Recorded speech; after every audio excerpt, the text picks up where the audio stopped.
एक दिन जीकर तो देखो जिंदगी किसान की, कैसे वो मिट्टी से सजा देता है थालियां हिंदुस्तान की। जय किसान दोस्तों, मालवा का किसान चैनल में आपका हार्दिक स्वागत है। दोस्तों, गेहूं की फसल में बहुत सारे किसानों के खेतों में झंडा पत्ता निकल चुका होगा।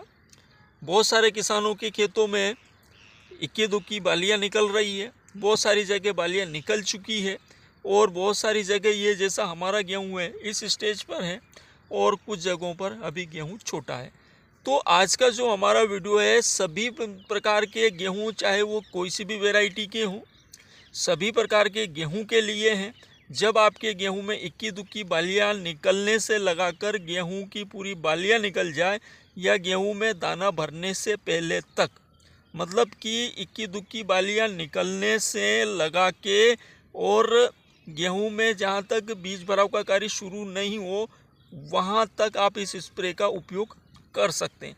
मतलब कि ऐसा क्या हम इस गेहूं में डालें कि हमारे जो गेहूं की जो बालियाँ हैं वो लंबी हो, मोटी हो और गेहूं के में जितने फुटाव आए सभी में बालियाँ बने और सभी फुटाव की बालियों के अंदर बीज भराव का कार्य हो, दाना मोटा हो और चमकीला हो। तो क्या करें ऐसा? तो दोस्तों, इन्हीं बातों को लेकर आज का हमारा वीडियो है। और दोस्तों, यकीन मानिए कि अगर ये वीडियो अगर आप पूरा देखते हैं तो आपको ज़बरदस्त इसका रिज़ल्ट मिलने वाला है। पिछले साल हमने प्रयोग किया, हमें ज़बरदस्त इसका रिज़ल्ट मिला और अगर आप इसका उपयोग करते हैं बहुत ही शानदार आपको इसका रिज़ल्ट मिलेगा। गेहूं के सारे फुटाव में बालियाँ बड़ी होगी और लगभग सभी बालियों में दाना भरेगा, दाने का वज़न बढ़ेगा और दाना चमकीला होगा। तो वीडियो काम का है, स्किप ना करें, पूरा देखें। और जो किसान भाई हमारे चैनल पर नए आए हैं वो चैनल को सब्सक्राइब कर दीजिए। अब करते हैं दोस्तों आज के वीडियो की शुरुआत। जब हमने गेहूं की बिजाइयाँ करी थी उस समय सभी प्रकार के लगभग खाद हमने दिए थे और जो नहीं दे पाए थे वो खाद हमने पहली दूसरी सिंचाई में इसकी पूर्ति कर दी। लगभग हम लोग सब प्रकार के खाद दे चुके। लेकिन उसके बाद हम लोगों ने क्या किया है कि गेहूं में खरपतवार नाशक डाला है, जिसकी वजह से होता क्या है कि फसल को झटका लगता है, फसल कमज़ोर होती है। और इस ठंड के मौसम में जो हमने बुआई के समय जो खाद दिए थे, जो उर्वरक दिए थे, वो ज़मीन में बैठ जाते हैं या पौधों में जड़ों का सही विकास नहीं हो पाता है तो पौधे सही से ले नहीं पाते हैं या ठंड की वजह से वो सही से उनको ग्रहण नहीं कर पाते हैं। ऐसी स्थिति में होता क्या है कि जब हमारी गेहूं के फसल में या गेहूं के पौधों में जब बालियां निकल रही होती है उसको उन बालियों के लिए पोषक तत्व चाहिए और उसके अलावा उन बालियों में दाना भरने के लिए पर्याप्त मात्रा में पोषक तत्व चाहिए होते हैं। अब हमने बुआई के समय डीएपी दिया था, 27 दिन में उसका असर ख़त्म। हमने जो खाद दिए थे उनका असर यहाँ तक आते आते ख़त्म हो जाता है। अब उसको पोषक तत्व चाहिए। ऐसी स्थिति में क्या किया जाए? तो दोस्तों, हमें ऐसी स्थिति में करना क्या है कि जब गेहूं की फसल में झंडा पत्ता निकल जाए और इक्की दुक्की बालियाँ दिखने लगे उस समय आप स्प्रे कीजिए। या आपके खेत में अगर गेहूं की फसल में अगर बालियाँ निकल भी गई हों तो कोई बात नहीं है, ये स्प्रे हम गेहूं की फसल में दाना भरने तक, झंडा पत्ता निकलने से लगाकर गेहूं की फसल में दाना नहीं भरना चाहिए उससे पहले तक हम ये स्प्रे ले सकते हैं। और इस स्प्रे में दोस्तों हमें क्या लेना है? एक तो लेना है हमें NPK 52-34, जिसके अंदर 52% फास्फोरस होता है और 34% इसमें पोटास होता है। तो यहाँ हमारी फसल को मिल जाएगा फास्फोरस और पोटास। अब फास्फोरस और पोटास क्या करते हैं कि हमारी फसल का जो तंत्रिका तंत्र होता है इसको मजबूत करते हैं, जड़ों का विकास करते हैं और उसके अलावा पौधे को सुरक्षित रखते हैं। तो यहाँ पर इसको फास्फोरस मिल गया और पोटास मिल गया ऊपर से। उसके अलावा साथ में हम ले सकते हैं दोस्तों बायोविटा, या फिर बायोविटा की जगह आप कोई सा भी ऐसा अच्छा वाला जो जिसके अंदर सूक्ष्म पोषक तत्व हो दोस्तों, वो ले सकते हैं। बहुत सारी कंपनियों में आते हैं, क्योंकि लहसुन प्याज में अनेक प्रकार के जो सूक्ष्म पोषक तत्व लगते हैं, तो जिनके अंदर सूक्ष्म पोषक तत्व हो वो ले सकते हैं हम। तो दोस्तों उन सूक्ष्म पोषक तत्वों में हमें सब प्रकार के जिंक, कॉपर, सल्फर सभी प्रकार के सूक्ष्म पोषक तत्व मिल जाएंगे, और इसको उतनी आवश्यकता होती है दोस्तों। तो अब ये नीचे से उतने पोषक तत्व फसल को नहीं मिल पाएंगे, तो ऐसी स्थिति में हमने क्या किया कि इनको सूक्ष्म पोषक तत्व हम ऊपर से दे रहे हैं।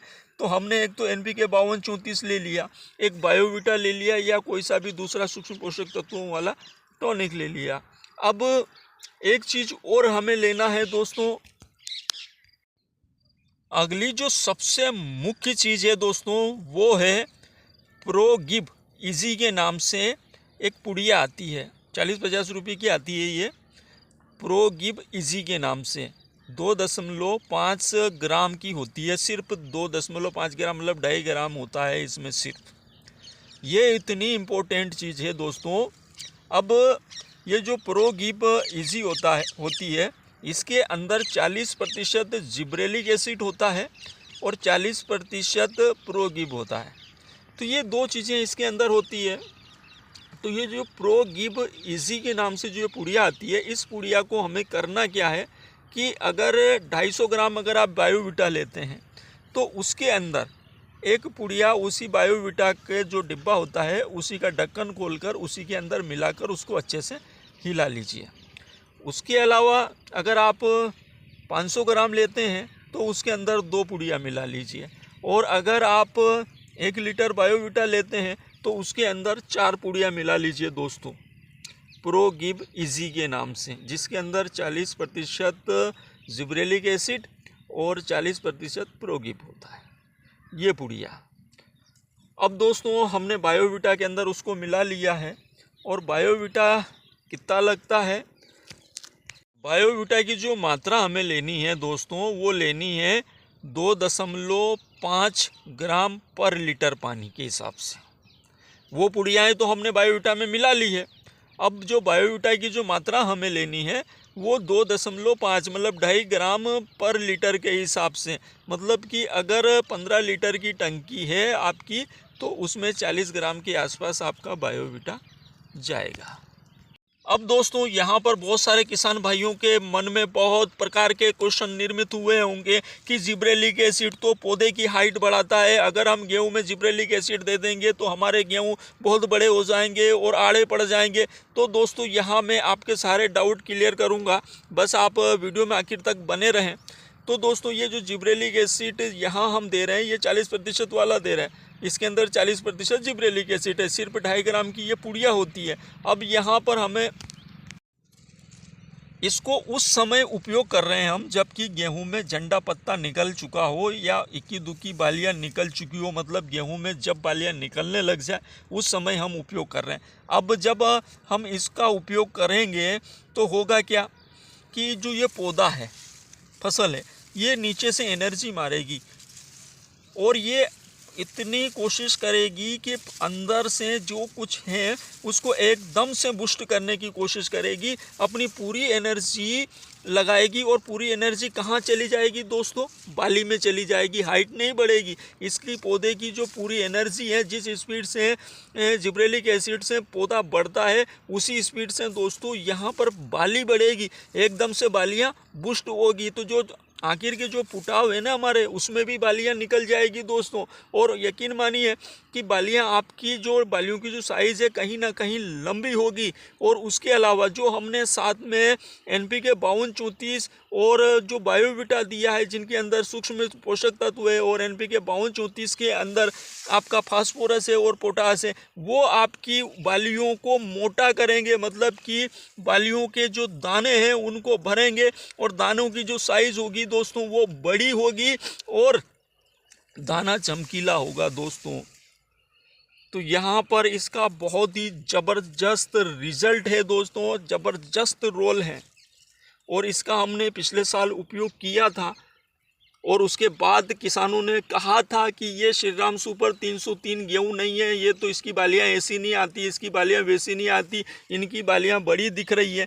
आप चाहो तो मेरे जो पुराने वीडियो हैं पिछले साल के उनको देख लेना, उनमें कमेंट रखे हैं अभी भी किसानों के, कह रहे ये श्री राम 303 गेहूँ नहीं है, इसमें ये दूसरी वेराइटी के गेहूँ हैं, इसकी बालियाँ इतनी साइज़ नहीं ले पाएगी।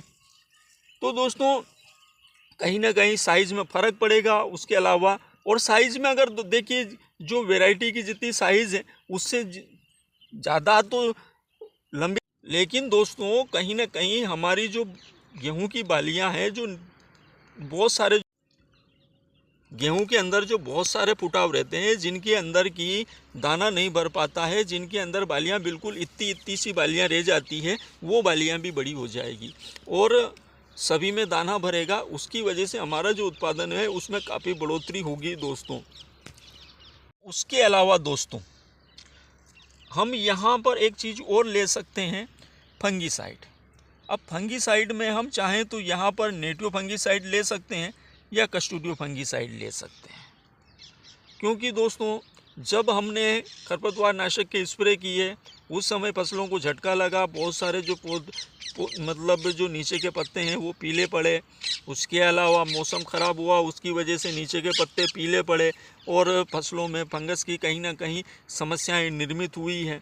तो एक फंगीसाइड हम यहाँ पर ले सकते हैं। और उसके अलावा दोस्तों जैसे ही दाना भराव का कार्य शुरू होने लगता है उसी समय गेहूँ की विभिन्न प्रकार की वेराइटियों में, अब जैसे ये गेहूँ है, इसके अंदर इतनी समस्या नहीं आती है, लेकिन बहुत सारी वेराइटियों में ये जो पत्ते हैं ये इनमें लाल लाल धब्बे पड़ जाते हैं और बहुत प्रकार के फंगस आते हैं दोस्तों। तो उसके लिए हम अब क्या है, बार बार हम स्प्रे करने के रहे नहीं हैं और गेहूं की फसलों में ऐसे ही स्प्रे बहुत कम होते हैं। तो यहाँ पर हम या तो नेटिव फंगीसाइड ले सकते हैं या कस्टोडियो फंगीसाइड ले सकते हैं, क्योंकि जब बालियाँ निकल चुकी हों उसके बाद हम ज़्यादा वो अच्छे पाउडर वाले जो फंगीसाइड होते हैं उनका ज़्यादा कम से कम उपयोग करें, ज़्यादा दूसरे। और इसके अलावा दोस्तों बहुत सारी जगह में गेहूं की फसलों को मैं देख के आया हूं और बहुत सारी जगह पर गेहूं की फसलों में अभी की स्थिति में इल्ली की परेशानियां चल रही है। गेहूं में इल्ली लग रही है, वो कहीं ना कहीं तनों में इल्लियां हैं, जो कि जब वो हमारे गेहूं के तनों को खोखला कर देगी उसके बाद पता चलेगा। अभी इल्ली की जो स्थिति है वो छोटी है, इल्ली अभी की स्थिति में छोटे आकार में है तो आसानी से कंट्रोल हो सकती है। तो ऐसी स्थिति में हम इल्ली के लिए इमामेक्टिन ले सकते हैं। इमामेक्टिन उसको इल्ली को आसानी से कंट्रोल कर देगी। तो दोस्तों अगर जानकारी अच्छी लगी हो तो वीडियो को लाइक करें, कमेंट करें और वीडियो को ज़्यादा से ज़्यादा शेयर करें दोस्तों, ताकि ज़्यादा से ज़्यादा किसानों तक ये वीडियो पहुंच पाए। नमस्कार।